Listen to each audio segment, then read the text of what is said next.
Panginoong Yahweh ang tao sa halamanan ng Eden upang ito'y pagyamanin at pangalagaan. Be kind to earth. Inilagay tayo ng Diyos dito sa mundo upang alagaan ang buong lugar, ang buong paraiso na Kanyang nilikha. Salamat, Panginoon, dahil kayo'y mapagmahal. Binigyan niyo kami mga tao ng tahanan. Pati ang aming espiritu, ang aming puso ay tinatahanan ng inyong espiritu. Turuan niyo kami, Panginoon, na maging matapat sa inyo, maunawa ang aming mga pribilehyo at tungkulin bilang mga anak mo na pinangangalaga ng iyong kalikasan. Father, teach us to worship you, to know you, by being in our right place as custodians, as caretakers of your creation. Be our speaker, guide us, teach us. In the name of Jesus, your Son, we thank you and we pray for your leading. Be kind to earth. Unang-una, be kind to people. And of course, be kind to the home of people, to earth. The land, the water, the air, the plants, the animals, ang pag-aalaga sa kanila ay kasama ng totoong pagsamba sa Diyos, paggalang sa Diyos, na lumikha sa lahat ng bagay. So Genesis chapters 1 and 2, we see that God created the heavenly bodies, including the earth and everything in and on it. Psalm 24:1, the earth is the Lord's and everything in it, the world and all who live in it. Mula sa kalaki-lakihang mga dambuhalang mga nilikha hanggang sa kaliit-liitang mga mikrobyo, hanggang sa kaliit-liitang mga amoeba, lahat yan ay nilikha ng Diyos. God owns all creation. Diyos ang tunay na may-ari ng lahat. Tayo'y nakikigamit lang, kaya lumugar at huwag abusado. God, as creator owner, must be respected. Disrespect against creation is disrespect against the Creator. Humans are to care for the earth. Tayo ay taga-pangalaga. Genesis 1:26. Pagkatapos sinabi ng Diyos, ngayon likhain natin ang tao ayon sa ating larawan, ayon sa ating wangis. Sila ang mamamahala sa mga isda, sa mga ibon sa himpapawid, at sa lahat ng hayop, maging maamo o mailap, malaki o maliit. So tayo daw ay mamamahala na nagmumula sa salitang bahala na pinagmula ng salitang bathala. Sa ancient Tagalog, pagka inispell mo yung bathala, madadrop yung T. Kasi lahat dapat ng consonant may kakambal na vowel. Kaya yung bathala, nagiging bahala sa baybayin. Pag inispell natin yan, bahala. Nadadrop ang mga consonants na walang kakambal na vowel. Kaya yung bahala, ibig sabihin nun bathala. Hindi yan que sera-sera, what will be, will be. Hindi kahit ano na lang. Kasi pag sinabi ng nanay na naghihingalo sa kanyang anak, anak, ikaw na ang bahala sa iyong mga kapatid. Hindi yun ibig sabihin bahala ka lang, walang kwenta kung ano mangyari. Ibig sabihin, pag-aralin mo sila, alagaan mo sila, ipagtanggol mo sila. Pag sinabi mo sa iyong kapatid na akong bahala sa iyo, ibig sabihin, mamahalin kita, ipagtatanggol kita. At yun ang pinagmumula ng salitang pamamahala. Tayo daw mga tao ang mamamahala, ibig sabihin, mag-aalaga tulad ng ginagawa ng bathala ng Diyos na lumikha, na siyang tawag ng ancient Filipinos sa Diyos na lumikha. Genesis 2:15, inilagay ng Panginoong Yahweh ang tao sa halamanan ng Eden upang ito'y pagyamanin at pangalagaan. At kung yan ang gawain ng taong nilikha ng Diyos, ang mga mananampalataya, the church, dapat gawain din yan among many other things that we should be doing. Kasama yan sa bilin. In fact, this is the first commandment. Bago pa dumating yung Exodus 20 na may commandments, unang-una na iniutos dun sa nilikha, aalagaan nyo ang sangsinukob. And when you amplify the meaning of pangangalaga, it is to serve and to guard and to protect. Kaya sabi ng Numbers 35:33, do not pollute the land. Of course, the original meaning is do not pollute spiritually, but it's not so hard to extend it to do not pollute physically, because even the ancient peoples were given by God so many rules how to keep the land physically clean. Mga anak ng Diyos, mga mananampalataya, mga nilikha ng Diyos, lahat tayo, we are to keep the environment clean. It's part of godliness. You cannot say you worship God tapos kalat ka ng kalat dyan. We must biodegrade and return everything to nature. Dapat lahat bumabalik, nagre-recycle. Because since the world was created, everything depended on recycling. Lahat nare-recycle lang. Hihinga ka ng oxygen na galing sa halaman, ang ilalabas ng iyong lungs ay carbon dioxide na pupunta sa halaman, hihinga siya papalabas ng oxygen, so naghihingahan kayo ng halaman at ng mga hayop at mga tao. Nare-recycle lang yung hangin. Naiiba ang kanyang composition pag pumasok na sa halaman o pumasok sa lungs ng mga tao at mga hayop. So, we are not to produce and promote the use of non-biodegradable things. Tulad ng mga plastic na napakatagal bago bumalik sa kalikasan kung bumabalik pa. Kinuha mo yun sa kalikasan tapos hindi mo ibabalik, hindi mauubos yung kalikasan tapos mapupuno ka ng basura. Jeremiah 12:4, hanggang kailan pa mananatiling tigang ang lupain at tuyot ang mga damo sa parang? Nagkakamatay ang mga ibon at mga hayop dahil sa kasamaan ng mga tao doon.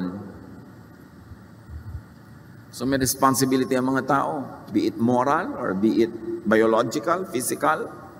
Nahahawa ang mga ibang nilalang dahil sa kapabayaan ng tao.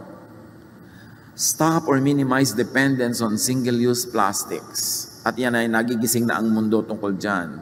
Yung isang pirasong supot, isang gamit mo lang tapon. Pag nagpunta sa ilog, pag nagpunta sa dagat, yung mga isda na sumusuot doon, mga isdang hindi marunong umatras, ay malulunod na at mamamatay na sa loob ng plastic na yan. Stop and minimize the use of needless, elaborate packaging. Pag nagre-regalo, huwag ng 3 balot, may tape pa, may ribbon pa, may kung ano-ano pang nakakabit. Iabot nyo na lang diretso, madali pang makita ko ano laman. O ibalot nyo sa diaryong nabasa na, sa mga recycle tayo. Dapat ganun ang pag-iisip ng tao. We should stop the use of polluting cleansers, detergents, soaps. When I was in college, a friend of mine who was in a higher class, ang kanyang thesis is how panglabang sabon or detergents pollute the water system. Alam nyo ba na bawat bula, bawat piraso ng panglabang yan, pag pumasok sa ilog, sa lawa, inuubos niya yung oxygen at nasusuffocate ang mga isda. Tapos laba ka na labas sa ilog, gusto pa maraming bula. Yung pala pinopollute mo sa bawat pagbula ng iyong buhok sa shampoo, sa pagbula ng iyong mga hinuhugasang plato, sa pagbula ng iyong laba ng laba, we are poisoning the water system of the earth. Dapat magkaroon ng alternative products para gamitin. Nung araw naman, wala eh. Ang panghugas nga nung araw sa mga plato, abo. Makakakita tayo ng paraan kung gagawan lang natin ng paraan. Reuse and not just discard things. Mga itinatapon natin ng mga electronic waste, mga sirang telepono, mga sirang ganito, sirang ganon. Ano mangyayari dyan sa mga yan? Jeremiah 18:3-4. Kaya nagpunta naman ako at dinatnan ko ang magpapalayok sa kanyang gawaan. Kapag ang ginagawa niyang palayok ay nasira, hinahalo niyang muli ang putik at hinuhugisan ng panibago. So nagre-recycle o hindi nag-click, nasira ang shape, ibahin pero gagamitin uli. Reuse anything and everything that can be reused. That's part of worship. Reuse clothes, bags, accessories. Hindi kailangan laging bilhin ng bago. Pag may bagong gadget, hindi mo kailangan bilhin kasi hindi ka natitigil ng kabibili. Reuse even the other side of paper. I know a governor in one province, ang policy niya sa kanyang opisina, wala siyang babasahing papel na dumadating sa kanyang mesa at wala siyang pipirmahan na hindi gamit na yung likod. Gusto niya, puro recycled paper ang gagamitin ng empleyado sa Kapitolyo pag gumagawa ng mga papel. So titingnan niya, gamit na ba itong likod nito? Recycle ba ito? Tsaka lang niya babasahin. Minimize buying new things. Do not buy just because you can afford it. Kasi pag bumili ka ng anumang bagay, kailangan na ng raw material. Yung raw material kukuhanin sa bundok, sa gubat, sa lupa. Inuubos natin ng raw material para sa iyong ika-100 bag. Kailangan mo pa talaga ng 100 bag. Napaka-importanting isipin yan. Papatay ka ng mga hayop para kunin yung leather. Kukuha ka ng mga material sa mga mina para gumawa ng mga buckles. Gagawa ka ng chemical para kulayan yan. Can you imagine how much you pollute the earth with every bag in your collection? Pwede namang isa na lang na bayong para sa lahat. Pagka nabulok pa, babalik sa lupa. Do not throw away food. Yan ang isang malaking dilema ng hotel industry, mga restaurant industries. May shelf life yung food nila, tapos dapat itapon. Tapos ang daming gutom. Tapos kabawat halaman, kabawat gulay na nasa salad, lalagyan ng fertilizer. Bawat baka, bawat baboy, bawat karneng nando na bilang elemento.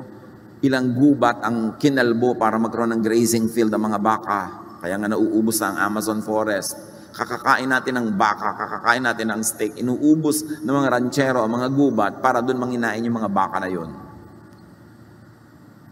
Napakalaking effect sa planet ang bawat isang baka na kailangang palakihin, bigyan ng mga damo, kakain siya ng maraming damo, tapos kakainin natin yung baka na nilagyan ng maraming gamot, maraming turok para lumaki, para tumaba, para ganito at para ganon. Ba't di nilang natin diretsong kainin ng damo? Salad Para hindi na kailangan yung baka sa food chain. At mas marami pa na makukuha mong nutrients kasi diretso from the sun and from the soil yung nutrients, hindi dumaan sa katawan ng hayop, tapos kakainin mo lang yung hayop. John 6:12. Nang makakain na mga tao, sinabi ni Jesus sa mga alagad, ipunin niyo ang mga lumabis nang di masayang. Kita niyo, naghimala ang Panginoon, himalayo na. Ang dami, pero pati yung mga natira ipinaipon niya para hindi sayang. Sa restaurants, anywhere, do not order more than what you can eat. Lalo sa eat all you can. You want to die at once? Dalasan nyo yung eat all you can. Bakit kailangan eat all you can, not hindi eat what you need? Can you imagine na nakaka-insulto yun sa eat all you can? Ano palagay mo sa akin? Di ba? Lahat ng kaya ko isaksak sa akin, babagsik na sikmura, lulunukin ko. Dahil eat all you can. Di ba nakaka-insulto sa ating pagkatao? Eat what you need. And at times, you may eat what you want. Pero yung eat what you can. Kaya nakita mo, bundok-bundok yung mga plato at sa dami ng mga abusado, o bawat isang sobra dyan, meron kang multa. So nailagay mo na sa plato mo para hindi ka papagmulta, lululunin mo na lahat. Not good. And do not put everything on your plate in buffets. Ang dami natitira. Lalo yung mga plated sa mga buffet na wedding, mga buffet na handaan. Ang konti-konti naman ang kinakain ng tao, ang daming tira. Do not fill up your glass beyond what you will drink. Bihirang-bihirang tao, inuubos yung laman ng baso. May kalahati, may 1/3. Yung kalahating baso, pa pinagsama-sama mo lahat ang basong may natirang kalahati, mapupuno ang Angat Dam. Can you imagine all the wastage? So recycle everything. Mga anak ng Diyos, part yan of holy living. Recycle especially water. Mula nung nilikha ang mundo hanggang ngayon, not one drop of water came out or entered the universe. Entered the earth. Recycle ang lahat. Ang ininom yung tubig kaninang umaga, pinaghugasan siguro ng paa ni Cleopatra. O ihi ng palaka. Paikot-ikot lang ang lahat. Ecclesiastes 1:7, lahat ng tubig ay umuuwi sa dagat, ngunit hindi ito napupuno. Bakit? Kasi nag-evaporate. Ang tubig ay bumabalik sa batis ng pinagmulan upang muling umagos sa patungong karagatan. You see, Ecclesiastes 1:7 is talking about the water cycle. Long before science determined the method of water cycling and recycling. Pabalik-balik. Paulit-ulit ang lahat. Kaya tayo kain ng karne, kain ng gulay, ng mga halaman, kain ng ano. Dapat tayo pag namatay, magnas. Para bumalik tayo sa lupa at pakinabangan ulit tayo ng mga damo, ng mga papaya, maging prutas ulit tayo, makain ulit tayo iba. Yung tinatawag nila na the cycle and circle of life. Kumakain ka, kinakain ka, paikot-ikot lang. Yung napaka-selfish mo naman kung nakapreserve yung bangkay mo for 2,000 years. Hindi ka na babalik sa lupa. Yung mga kinain mo, hindi na babalik. Kailangan bumalik. So recycle and reuse water at home. Kung magpapagawa ka pa lang kayo ng bahay, at meron kayong kakayanan, magandang yung bubong nyo, lahat ng tubig ng ulan na tumutulo doon, lumalaglag sa para mga kanal na katapat ng bubong, nagpupunta sa isang munting balon na ipunan nyo ng tubig, na pwede nyo ipandilig, pwede nyo ipanghugas ng kung ano-anong hindi naman kailangang inumin. Collect rainwater, sayang. Catch bath water and reuse it. I have known of people na pag naliligo sila, lalo tabo-tabo yung paligo nila, nakatungtong sila sa malaking batya. So pagkapaligo nila, puno na yung batya, pang-flush sila ng toilet. Wise. Very wise. At mga kapatid, save water kahit sa hotel showers, kahit libre, kahit sa gym, kahit saan. Kasi tubig pa rin yun. Yung tubig na sinayang mo sa hotel, tubig na nasayang para sa buong planeta. Huwag mo lang tipirin yung dumadaan sa iyong kontador.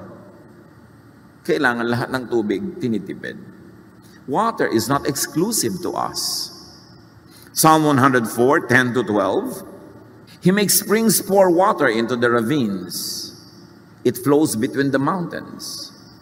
They give water to all the beasts of the field. The wild donkeys quench their thirst.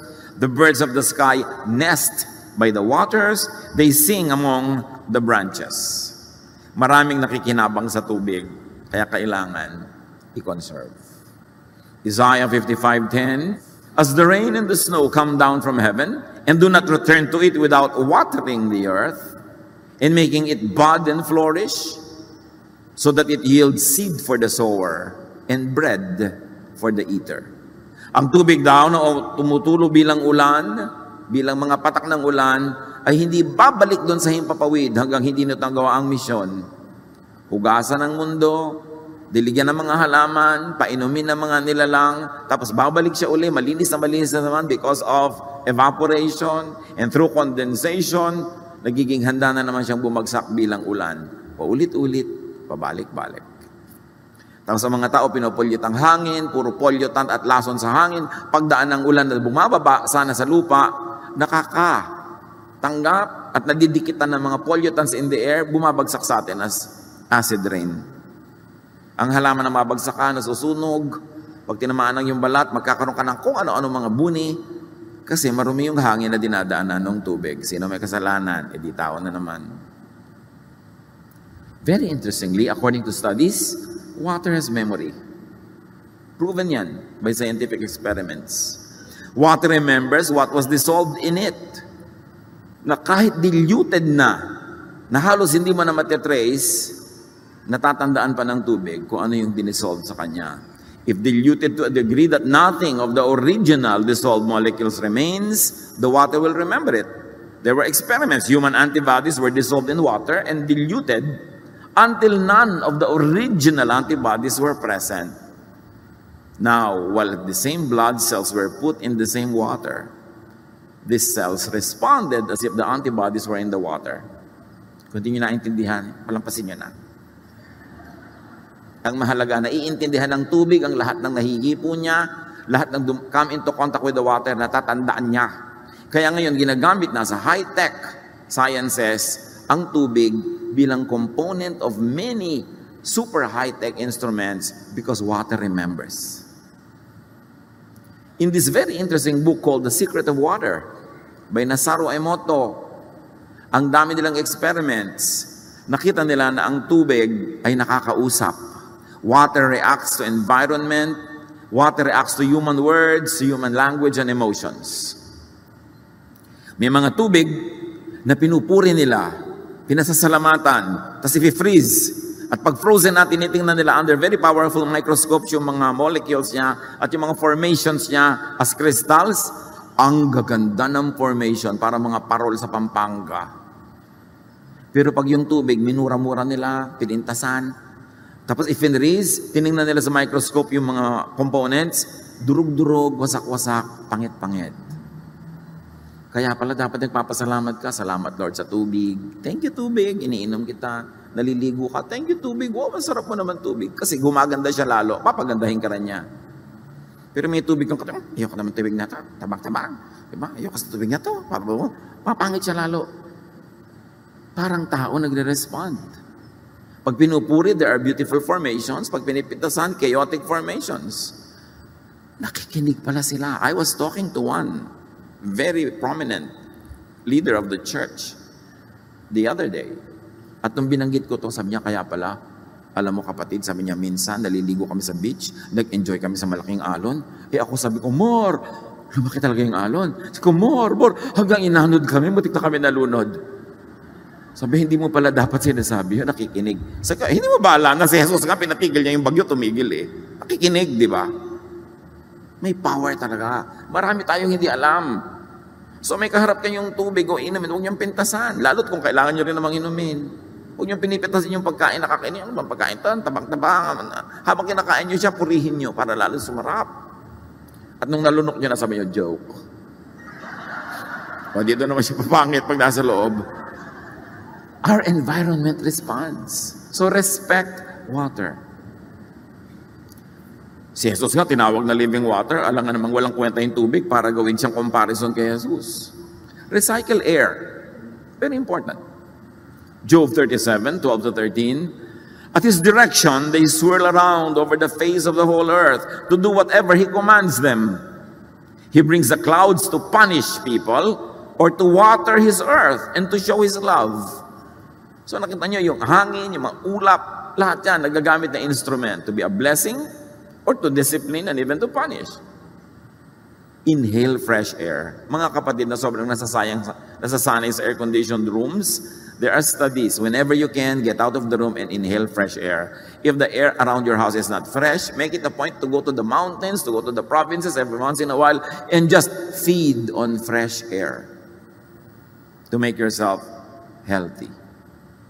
Breathe outdoors. May tinatawag na yun na forest bathing.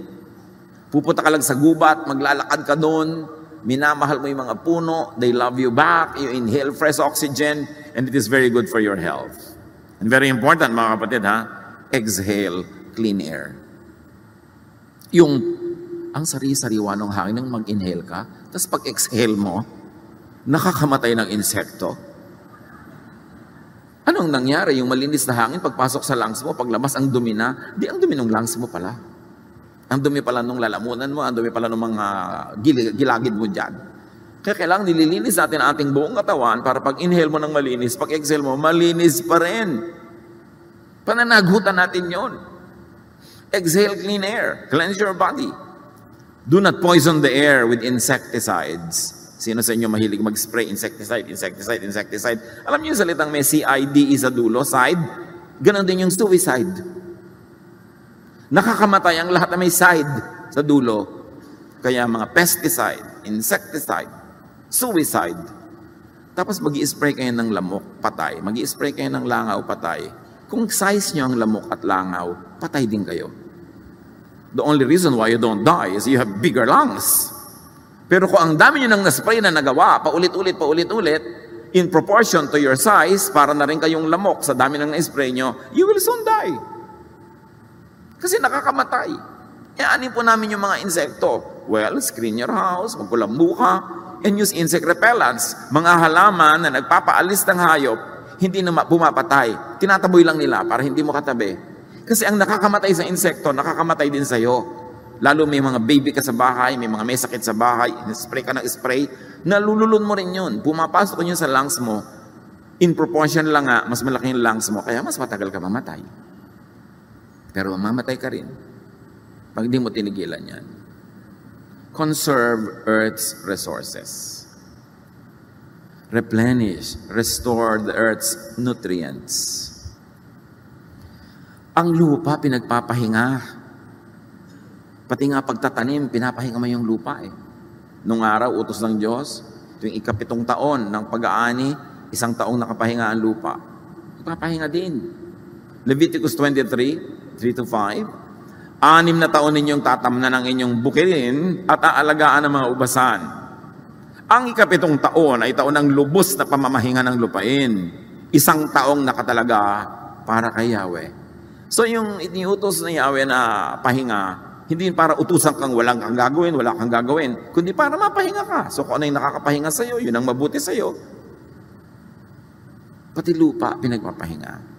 Huwag ninyong tatamnan sa taong yon ang inyong bukirin sa patuloy ng verse. At huwag pipitasan ang mga punong ubas na hindi naaalagaan. Hayaan lang sila. Huwag greedy. Ngayon kasi ang agriculture, dati nag-aani ka once a year ng palay, gagawing 2, 3, kung pwede sanang 7, gagawing 7. Talaga papagurin na husay yung lupa hanggang mamatay yung lupa. Lalagyan ng mga artificial na pataba. Ang mga halaman, lalagyan ng mga artificial na insecticide at pesticides na pag inandod ng ulan patungo sa mga ilog, you poison the water, you poison everything because of our greed. Apply this. Do not abuse and deplete the soil. Do not overcultivate.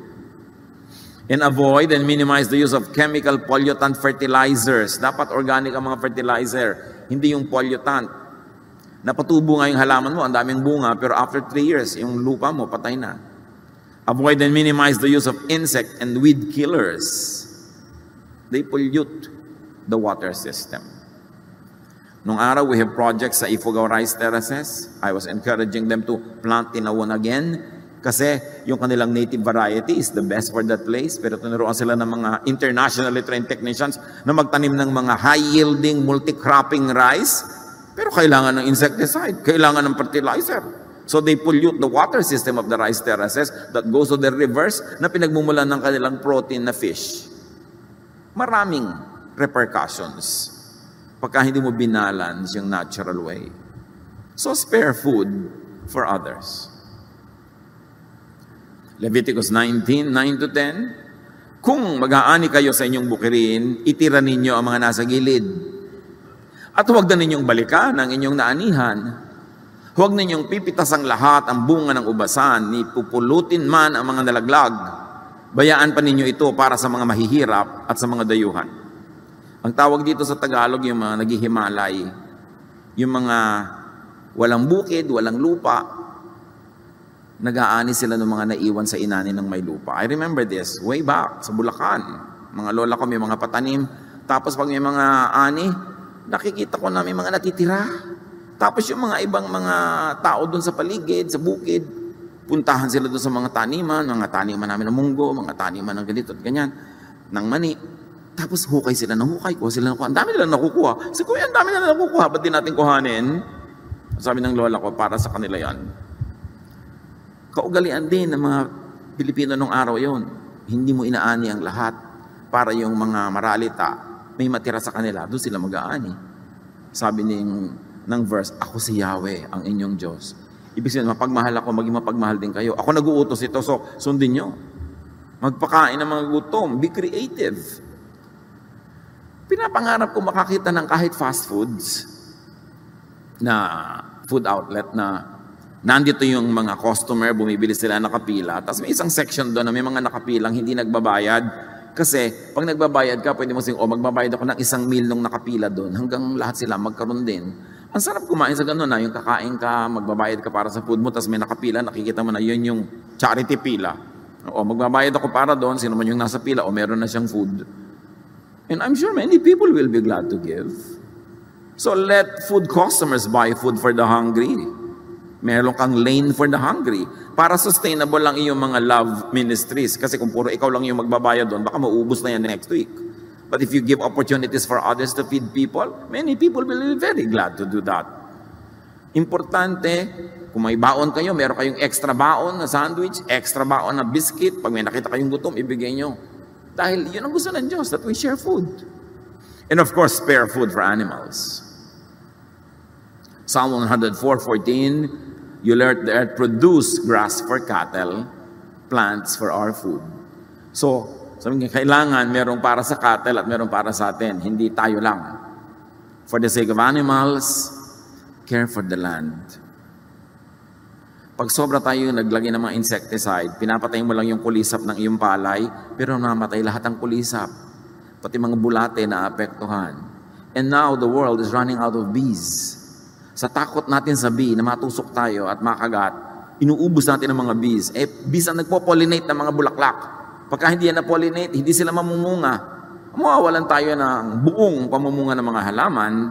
Kala natin, ganun-ganun lang yun. Nalipulin mo ang isang uri ng mga nilalang, maapektuhan tayo lahat. Avoid reckless consumption. Be wise in consuming. Be conservative. Proverbs 21:20, dahil sa pag-iimpok, ang bahay ng matalino ay napupuno ng kayamanan.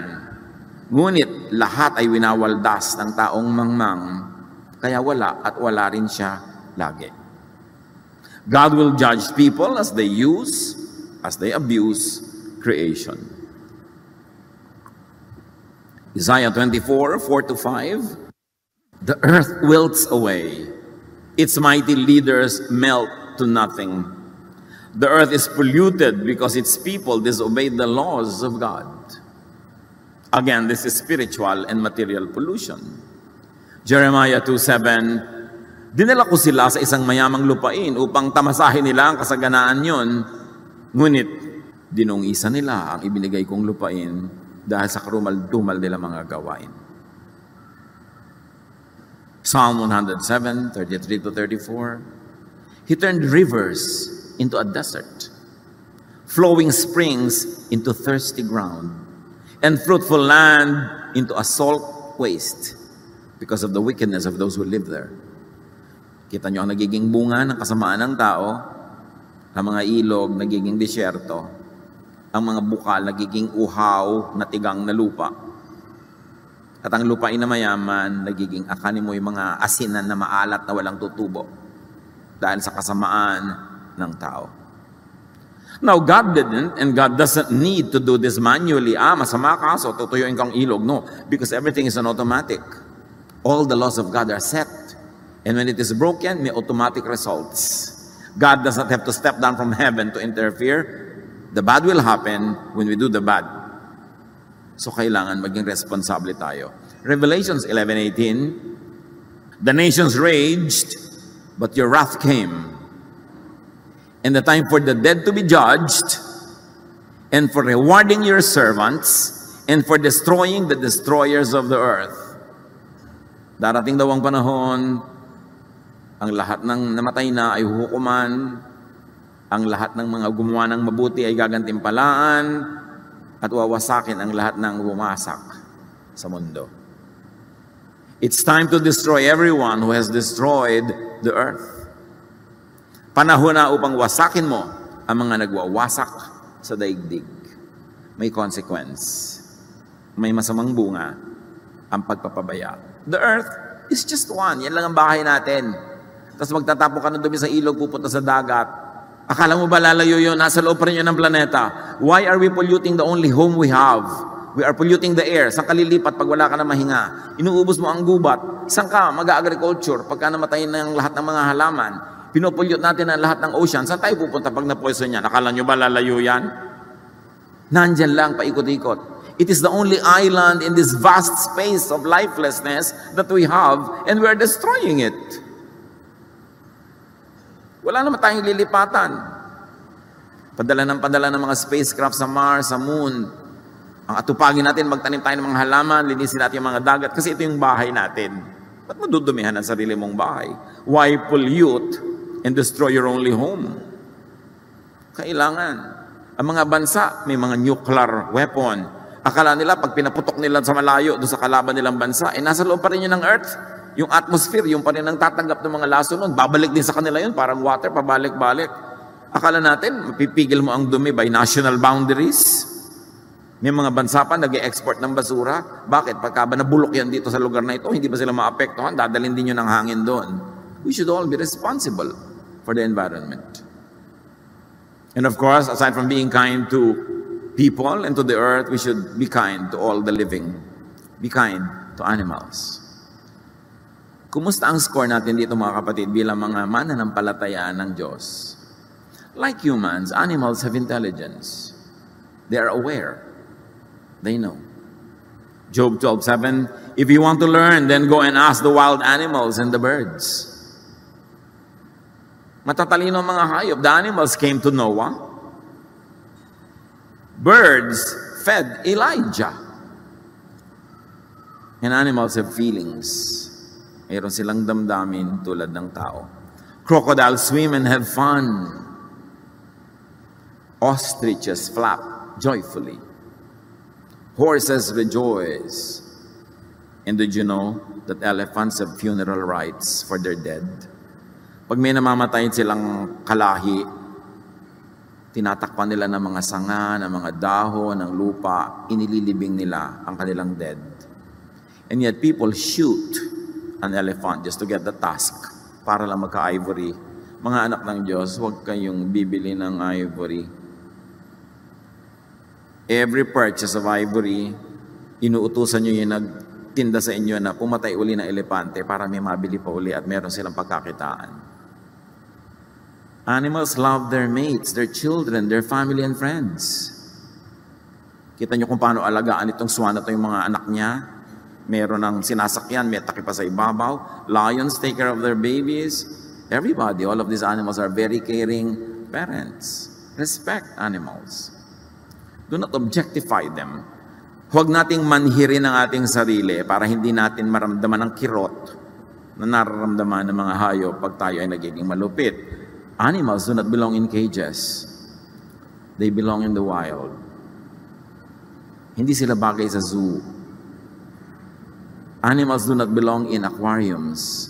Alam niyo yung mga seafood market, yung buhay na buhay yung mga isda, iluluto. Alam niyo ba na mula nung nahuli sila hanggang lutuin para sa inyo, hindi sila pinapakain? Wala silang nakakain kasi para daw hindi dumumi yung aquarium at saka para malinis ang kanilang sikmura at pag niluto, malinis, mag-enjoy ang customer.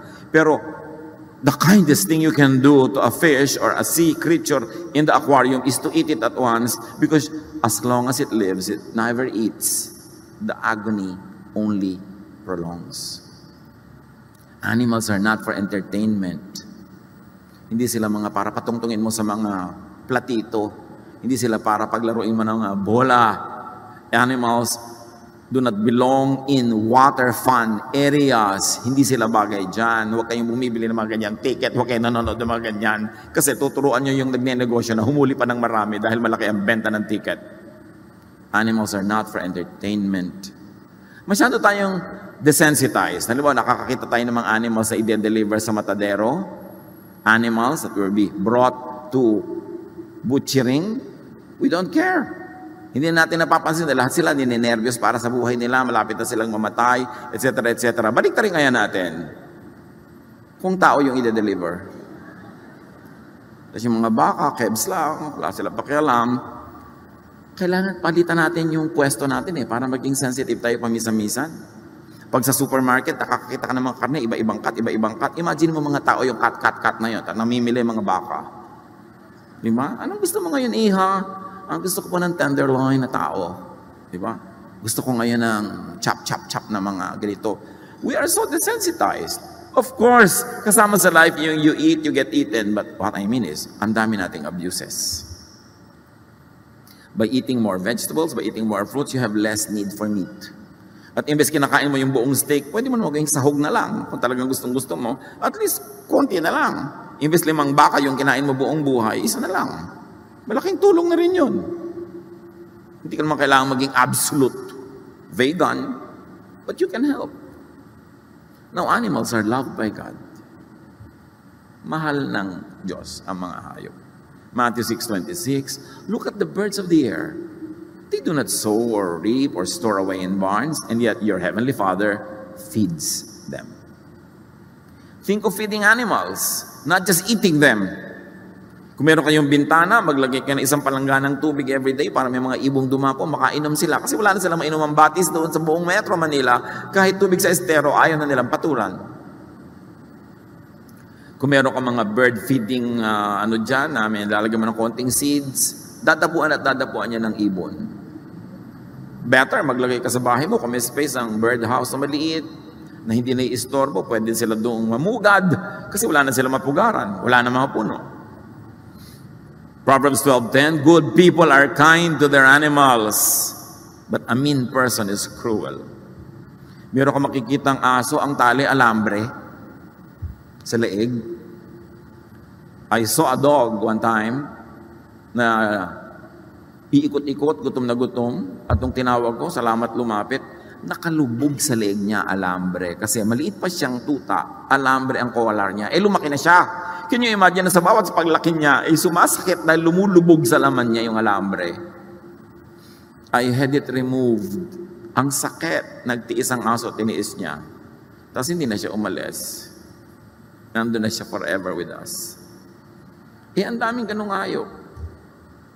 Ang daming mga isda, ang daming mga turtles na napapasuot sa plastic na supot, di na sila makalabas, nasusuffocate na sila.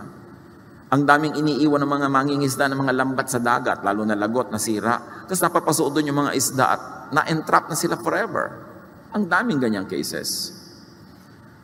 Kahit nga sa hayop, sabi ng Diyos, pagka ang hayop nagigiik ng mga grain, alam niyo nung araw yung mga meal ng bato na dinudurog yung mga grain, mga baka, mga beasts of burden ang nagpapaikot ng bato na yon. Deuteronomy 25:4, huwag niyong bubusalan ang bibig ng baka habang ito'y gumigiik. In other words, kung ginigiik ng baka yung mga grain, walang busal ang bibig niya, walang takip, pwede dapat yumuko at kumain whenever the baka likes to eat. Diyos pa ang may sabi niyan. Ganyan niya kamahal. Matthew 12:11, sumagot siya, kung kayo'y may tupang nahulog sa balon sa araw ng pamamahinga, hindi ba ninyo ito iaahon? So ano itinuturo ni Jesus? Kindness to animals above religious tradition. Ganun kamahal ng Diyos sa mga hayop. That God even commissioned a donkey to talk to a prophet. Yung prophet na naliligaw ng landas, ang ginamit ng Diyos para kausapin siya, isang donkey. At nagsalita ang donkey. Needless to say, we have to be kind to plants. According to the studies, plants have intelligence. Plants remember and learn like water. Ang mga halaman, patuloy nilang sinusuri ang kanilang kapaligiran, lahat ng mga nakakasalat, nakakahipo sa kanila, at sila ay nagpapasya kung paano sila tutugon sa ganong mga pangyayari sa paligid nila. Ang ugat ng halaman, pag nakatama sa bato, ay iikutan niya yung bato hanggang makahanap siya uli ng malambot na lugar. May mga experiments sa mga halaman na nagre-respond talaga sila. Plants even respond to human words and thoughts. Kaya mga iba, kinakausap nila yung halaman, na pagkakamala mo, ay may sira yata yung kapitbahay namin. Nagre-respond sila. There were experiments, at ito sa book na The Secret Life of Plants. And among many other studies, may halaman na inilagay nila sa isang kwarto, isang laboratory. Nilagyan nila nung mga pangsukat ng electrical activity at kung ano pa na inilalagay sa ulo mo pag tinetest yung brain mo. Tapos meron silang inutusan na isang lalaki. Pumasok ka, tagain mong halaman. Pagpasok ng lalaki na intensyon niya, tagain yung halaman, na-tense yung halaman, nakita doon sa mga ikinabit sa kanya na instruments. Nagkaroon siya ng electrical activity na panic siya. Tapos nung tatagain na siya, talaga ang lakas ng galaw ng mga pambasa ng movement sa nangyayari sa halaman. Tapos sinabi nung nag-experiment na, huwag mo na ituloy, huwag mo tagain. Biglang nag-relax yung halaman, nawala yung mga reading. Pagkatapos, meron silang isang inutusan na tao, pumasok ka, kunwari tatagain mo pero huwag mo tutuloy. Pagpasok niya, hindi siya pinansin ng halaman. Alam ng halaman, kunwari lang. Diba? Sabi nga nila, don't tell secrets in a vegetable garden because potatoes have eyes and corn have ears. Of course, iba naman yun. Pero yes, nagre-react sila. Kaya nga yung fig tree, sabi ni Jesus, naku, huwag ka na sanang mamunga pa kahit kailan. Naluoy nag-respond. Nagre-respond ang lahat ng buhay na bagay. Kaya mag-ingat-ingat tayo. Plants even communicate among themselves and with other creatures like fungi and even with animals by releasing through their roots, branches, and leaves certain chemicals. Nag-uusap-usap sila. May mga studies, mga kapatid, ng isang puno na nasugatan, natumba, nahirapan, tinutulungan siya ng mga ibang halaman na natiling malusog. Yung mga roots nila nagkakabit-kabit, nagkukonek-connect, and through the other living organisms in the soil, they help nourish a fallen tree. They help nourish a sick plant. Nagtutulungan sila, mabuti pa sa tao. Yung naaamoy nyo sa bukid pag bagong tabas ang damo, actually, it's a chemical distress signal for plants. Na pag pinuputol sila, nagre-release sila ng amoy to warn the other plants around to get ready for it. At kung ano man ang preparasyon ang ginagawa ng iba, it works. Some plants, like tobacco, release a chemical. Pag kinangat-ngat-ngat yung dahon nila ng isang uri ng insekto, they release a certain chemical that attracts caterpillars para pumunta sa kanila at kainin nila yung insekto. Kumbaga, kinakain ako ng insekto ko, wala akong magawa kasi halaman ako, I will release a chemical na attractive sa mga caterpillar, magdadatingan sila, ay, may insect pala dito, kakainin nila insect, tumigil ang paggat-ngat niya sa dahon. Nag-iisip sila. Plants have senses and feelings, tulad nila ng makahiya. Ang makahiya, o tama, pag hinipo mo, nahihiya nga siya. Diba, dahan-dahan siya nagsasara. O, ang ganda-ganda niyan kung meron kayo sa inyong dinner table. Pero alam niyo yung makahiya, pag hinipo niyo, di sasara. Kasi akala niya may danger. Hipuin niyo ulit, wow, ang ganda. Sasara uli. Pag inulit niyo pa uli, hindi na siya sasara. Sabi ng makahiya, nek-nek mo. Pinapagod mo lang ako. Hindi naman to talaga danger, wala. Hindi na siya sasara. Marunong siyang matuto. Hindi katulad ng iba, nakakalimang papa na, hindi pa natuto. Yung makahiya natututo, yung Venus flytrap, yan, halaman yan. Ang pagkain niya, mga insekto. So, ina-attract niya ng matatamis na mga katas. Pero ang insekto ito, pag pumasok, da-da-da-dan, sumara na. Ganyan din na maraming pag-ibig, mga kapatid. Diba? Kala mo matamis, kakainin ka pala. Pero, nag-iisip yung halaman. Kung kailan siya sasara, buong-buo na ba na nasa loob ang insekto o kalahati pa lang, baka makalabas, marunong siya mag-isip. The pitcher plant. The pitcher plant has liquid inside it. Mga insect na attract, mahuhulog sila, iinumin nila, pero digestive juices na yon, the pitcher plant suddenly has lunch. Marunong silang dumiskarte. Of course, plants think to change forms. Nakita niyo yung sunflower? Kung nasaan yung sun, doon sila haharap. Yung halaman na nakaharap sa araw na nasa paso, gusto nyo torturen, paikutin nyo yung paso. O maglinis kayo, ibalik nyo na hindi nakaharap dati sa dati niyang hinaharapan. Kahit mapagod yon, babalik yon para humarap sa araw yung dahon niya. Kaya kung may nilinis kayong paso, inangat nyo, ibalik nyo sa dati para huwag na siyang mapagod na yung dahon, lingunin naman niya yung araw. Kasi yun at yun ang gagawin niya. Importante, even many plants assume camouflage. May mga halaman na nagmumukhang ibon, for whatever purpose nila yon, may nagmumukhang bato, may nagmumukhang ganyan, para sila mag-survive. Plants respond to music and other sounds. Yung mga Indian classical music, mga Vedic chants, nakakapagpalago ng Rosa chinensis. Marami mga halaman in experiment, isinabmit sila sa melodic, beautiful melody music, lumago. May mga halaman, inilagay sila sa kwarto, nagpatugtog ng rock na looy. Pati nga halaman ayaw sa rock. Lalo't kung gulo-gulo talaga. Nagre-respond sila.